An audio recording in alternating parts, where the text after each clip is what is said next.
فضيحه وكارثه في حق كل زملكاوي.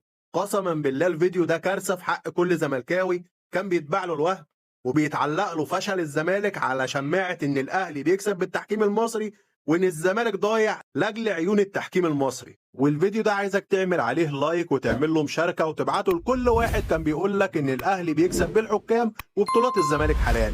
ايه الموضوع بقى يا سيدي وليه انا بقول لك ان الفيديو ده كارثه في حق كل زملكاوي؟ القصه ان الزمالك خدته الجلاله وطلب تحكيم اجنبي لمباراه نهائي الدوري امام سيراميكا عشان يضمن العداله التحكيميه وان الحكم ما يبقاش منحاز لفريق معين، وكل ده شيء جميل. بس لا، لان اتحاد الكره رد على الزمالك عايز تحكيم اجنبي ادينا فلوس.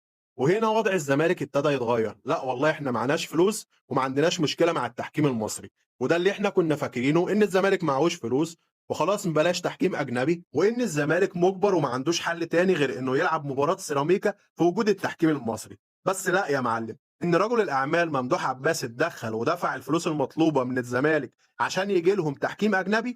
وهنا بقى الكارثه كلها، طلعت علينا تصريحات عجب العجاب من ناس جوه الزمالك. اولهم تصريح الاستاذ احمد الخضري اللي قال بالنص: مين العبقري اللي طلب تحكيم اجنبي؟ مصلحه الزمالك مع التحكيم المصري. اسمع كده بنفسك. لازم حكم اجنبي عشان نكسب سيراميكا، لازم حكم اجنبي.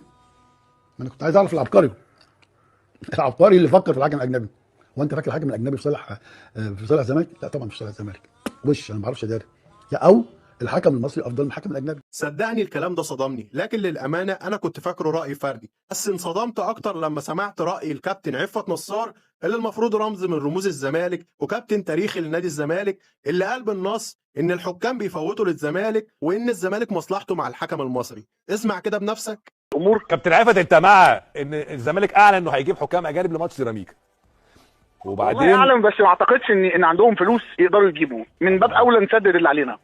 ما هو مش كانوش هيدفعوا، قالوا يعني الناس هتدفع، بس أنا اعلن الناس اللي الزمالك وات ايفر بقى محبين النادي رجال الاعمال، بس اعلن هذا الكلام.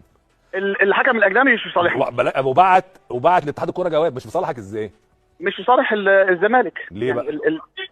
الحكم الاجنبي لو لما بيجي مصر في بعض الكرات كلنا بنختلف عليها، تحكيم كويس، بس حته بقى انك تقع وتستنى وتقف وتنام وتقوم وبتاع هيبقى في جدل. انما الحكم المصري احنا خلاص خدنا على الاسئله ممكن يفوت، تفرق. المشهد ده بيفكرني بموقف ميدو لما كان عامل مؤتمر تحت عنوان ظلم التحكيم المصري للزمالك، وبعدها باقل من 48 ساعه نادي الزمالك ايد التحكيم المصري عشان يضمن الثلاثه بونت من الاهلي. هو ده الاهلي اللي بيكسب بالحكام، وهو ده الزمالك اللي معاه 14 دوري حلال. امال من غير تفويت الحكام كانوا هيبقوا كام دوري؟ على العموم انا مش هقول لك